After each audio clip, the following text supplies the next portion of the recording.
Whoa, what's up? Today's video is on the barbershop conversation. Now, if you new here, what the fuck we do here is read, listen, watch, and we block, talk, break that shit down.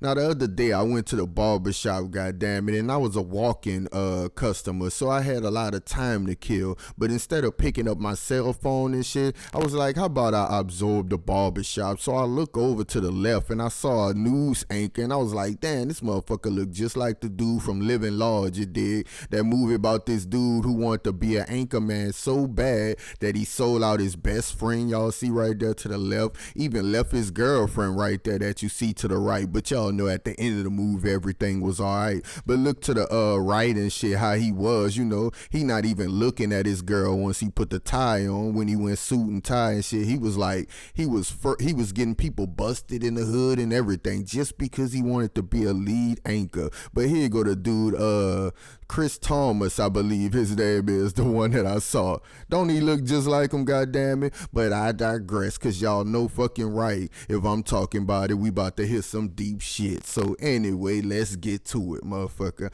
I'm in the barbershop, so they get to talking about the coronavirus and shit. I'm still thinking about how this fool look like the dude from Living Large and shit like that, so I'm laughing to myself. But I overhear the dude saying how he's so paranoid and shit. He had on a mask and everything. I'm like, damn, dude is really taking this shit serious. And trust me, y'all, I'm working on a project about the coronavirus right now. But this shit just not happened yesterday, and I had to make this motherfucking video. Anyway, it was one heavyset brother who finished up, and he went to talking about how Asians be sticking together and shit like that. I'm like, oh shit, here we go. One of them people who talk about every fucking body else good but blacks. And turns out I was right. But let's continue, y'all. I heard one of them say, blame the white man or some shit like that. So now they done got my attention. I turned my head and shit like, cause I ain't see who said that, but I wish I did, goddamn. I'm like, oh, here we go. Now they got my motherfucking attention. I'm like, I'm gonna get these motherfuckers, but in due time, y'all. So finally, I get my seat in the goddamn chair, and the heavyset brother go from caping for the goddamn Asians to caping for the Native Americans, y'all. The fucking Native Americans. You are witnessing the Rebel Network. He went to talking about the suicide rate of them and shit. I'm like, all right, is he Native American? I'm looking at him, I'm like, nah, he ain't Native American. He seemed fully black and shit like that, goddammit. I wonder when he gonna talk about the plight of the African who lives inside of America, goddammit. The descendants round this motherfucker, the foundational black Americans round this bitch. But that time seemed to have never came, goddammit. But then he went to talking about the casinos, cause one dude said, well, they got their casinos and shit, you know, and stuff like that. And look what he said, well, they be barely making a profit, you know, and all of them don't get that, but all of them get a motherfucking check just for being a Native American, don't they? So why the fuck they suicide rate so high, goddammit? But we don't get a check for being black, and what the fuck y'all did to us though? But I'm digressing again round this motherfucker. And then one dude say that they got land. You probably wondering why I ain't jump in yet? That's because I pick my times, y'all. I know, goddammit, in due time. So guess what happens? He said, oh, the land that they be in poor condition. See, he was coming up with every little excuse he could for these Native Americans and these Asians and shit. And then he said they got it worse than anybody. I'm like, oh, when is my time gonna come? Cause I'm thinking that ain't it. God damn it, I know your blood is boiling, Brian, god damn it, but that ain't the time. Just keep, he gonna slip up in a minute, god damn it. And remember, y'all, we inside of a fucking barbershop, so I can interject at any motherfucking time around this bitch, god damn it. But anyway, my time came, y'all. The heavyset brother laid up there and said some black people want reparations, but that's obviously not gonna happen. It was the tone, y'all. It was the tone. That's when I knew my time had come, because this was politics, by the way. See, you gotta pick your times, goddammit. Listen to people. Let them expose themselves, goddammit, and then you expose them and their ideology. Well, not necessarily them personally. Stick to the ideology, goddammit, but they gonna get emotional. But I'm digressing again round this bitch. But you witnessing a rebel network anyway, so you understand, goddammit. So I was extremely disappointed at this time, y'all. So I jumped up and said they would wanna up the motherfucking reparations because we not voting for either one of them crooks. One of them wrote the 94 crime bill and the other one signed off on it along with the other two motherfucking Clintons round this bitch, you dig? Along with the other two Clintons. And then y'all, after I said that, like, I noticed this long ass pause, but like, well, it was a pause and a look, y'all know the look that you get, the look that said, oh, I thought you was a hood nigga, a nigga who just be sitting out there and don't know shit, y'all. That motherfucking look, goddamn it. But guess what? That's not me. You got it wrong, goddamn it. You called it wrong on that one. Then the heavyset brother laid up there and mentioned the Jews, y'all, talking about, see, the Jews in Germany, y'all know they always do that. So y'all notice what he doing here.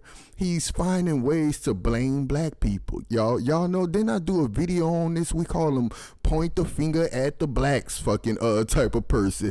It was our fault. You shouldn't be on the corner. You shouldn't have wore that t-shirt. You shouldn't have pulled out your cell phone at that time. You shouldn't have been big with that hoodie. You shouldn't have been Oscar Grant. You shouldn't have been cuffed on your knees and just still talking. You still was moving. Every excuse they can as into why they can do anything they fucking want to us, especially that one where, goddamn it, well, we killing ourselves, goddamn it. So does that justify somebody else killing us? Well, guess what? Let's say a young lady have a cutting disease, goddamn it. She cut herself because, you know, she depressed and have a lot going on. Let's say I walk up to her and start stabbing her. Does that give me the right to stab that girl to death? Well, goddamn it, she always cutting her wrist. She slitting her wrist all the time.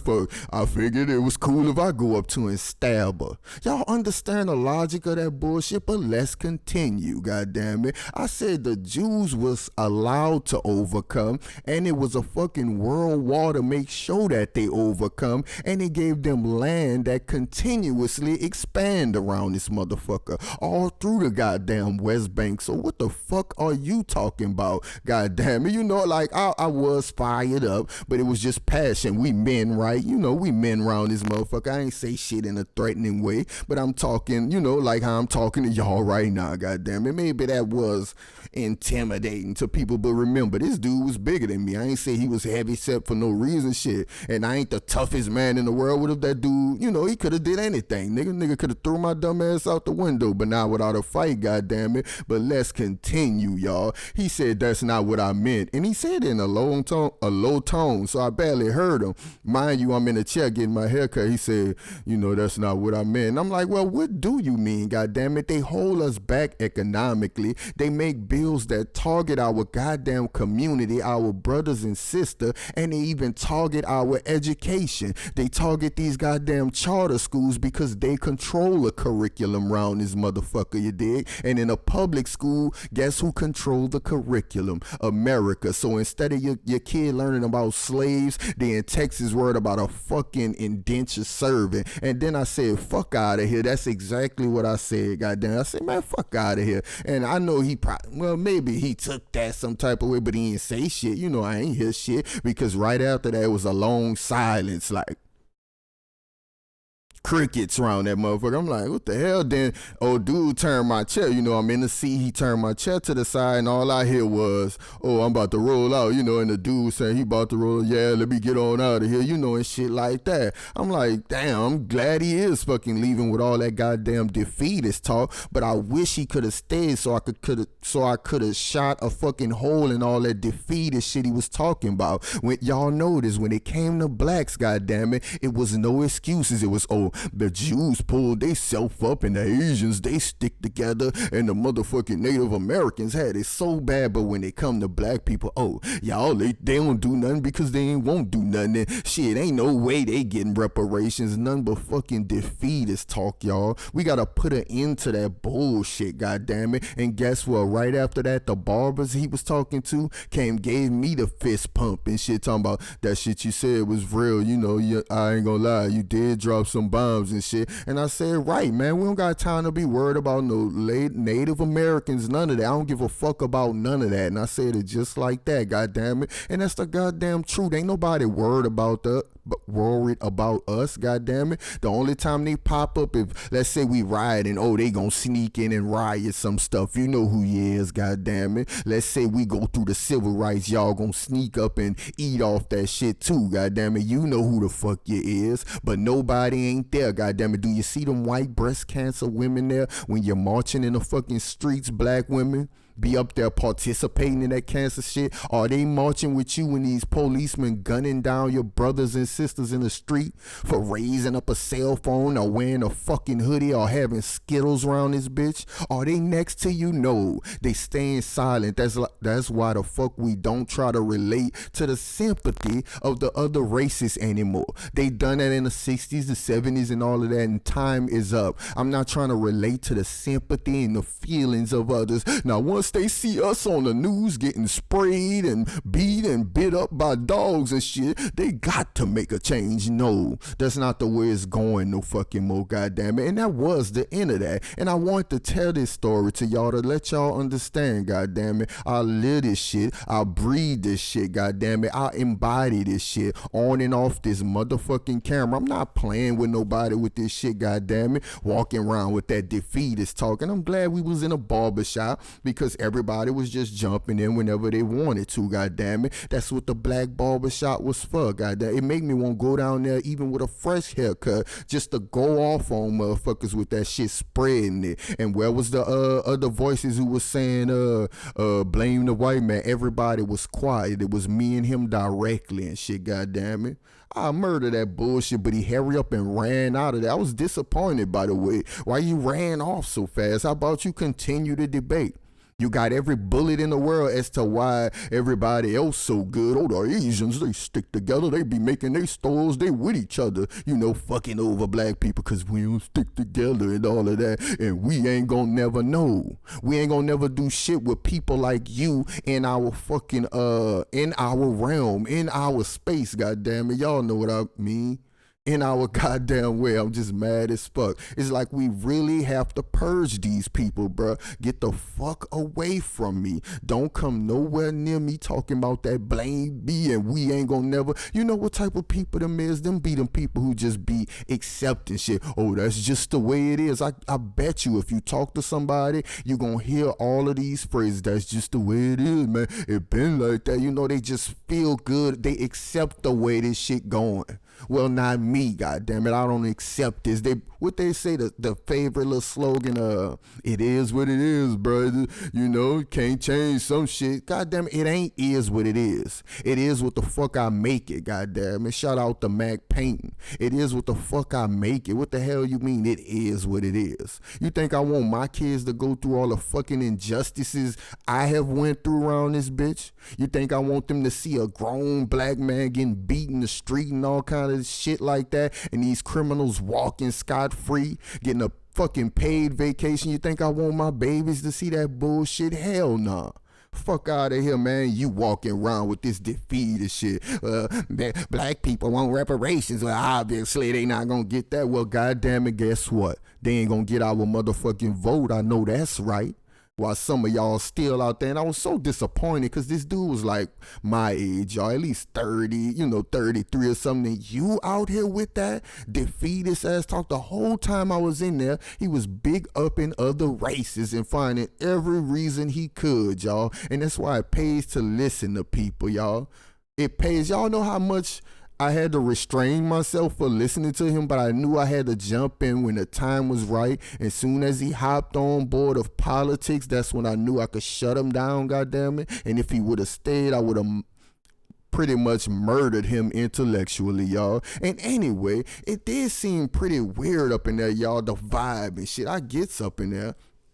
Mind you, I got on all black or whatever. I had on a chain, but it was my African chain, just like this red wooded one or whatever. I don't know if y'all can see it.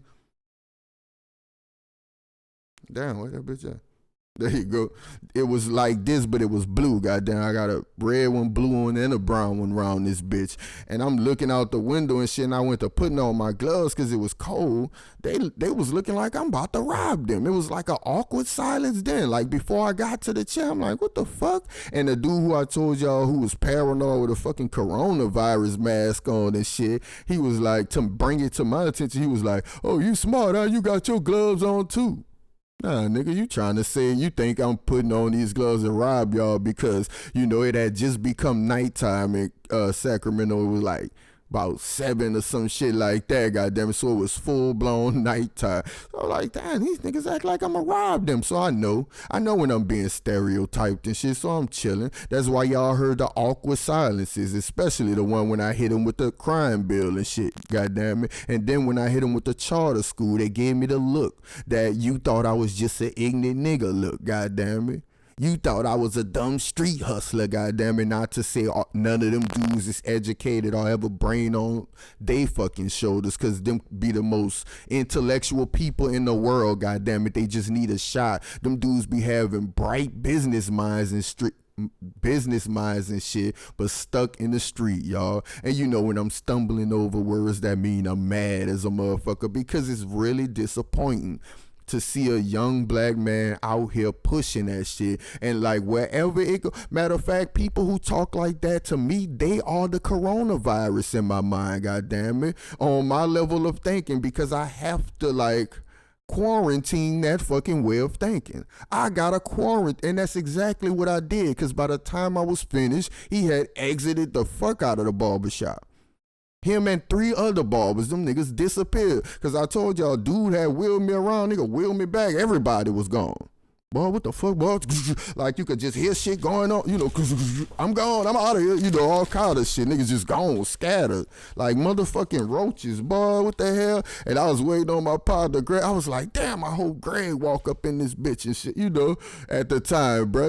Man, that shit was crazy, bro. But like, it really had my blood boiling. Like right now, I would have came home and shit and made that coronavirus video, and I'm gonna make that bullshit like in a minute or probably later, go in on that propaganda, you dig? But y'all, I'm not just bullshitting on this camera, goddamn it. I live this, I breathe this, goddamn it. Once again, y'all holler at me.